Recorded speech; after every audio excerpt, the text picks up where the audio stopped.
মা, এটা কি মাছ? এটা তারুই মাছ, পুকুরে হয়। এই মাছটা তো তুমি আগে কোনোদিন রান্না করনি। চল তোকে তাহলে মাছটা রান্না করে দেখাই। মাছটা প্রথমে কেটে পরিষ্কার করে ধুয়ে নুন দিয়ে ঝুড়িতে করে জল ঝরতে দিলাম।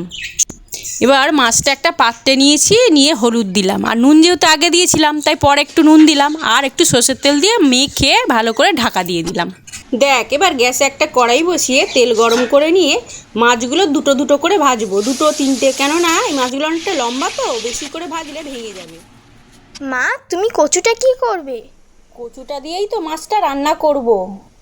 এবার আমি গ্যাসে একটা কড়াই বসিয়ে একটু জল নেব, তারপর যে আগে থেকে কচুটা কেটে রেখেছিলাম সেটা জলের মধ্যে দেবো, দিয়ে একটু নুন হলুদ দিয়ে একটু ঢাকা দিয়ে 2-3 মিনিট রাখবো। রেখে তারপর আবার ঢাকনাটা খুলে একটা বড় সাইজের আলু সেটাও ওর মধ্যে অ্যাড করে দেবো, দিয়ে সিদ্ধ করে নেব। এবার আমি একটা মশলা করব। কিছুটা রসুন, জিরে, চিনেবাদাম, দুটো কাঁচা লঙ্কা, অল্প একটু আদা, সর্ষে আর পোস্ত, সেটা শিলনোড়াতে ভালো করে আমি বেটে নেব। এবার আমি সিদ্ধ করা কচুটা ঢেলে নিয়েছিলাম, নিয়ে কড়াই বসিয়ে আবার একটু তেল গরম করে কালো জিরে আর শুকনো লঙ্কা ফোড়ন দেব।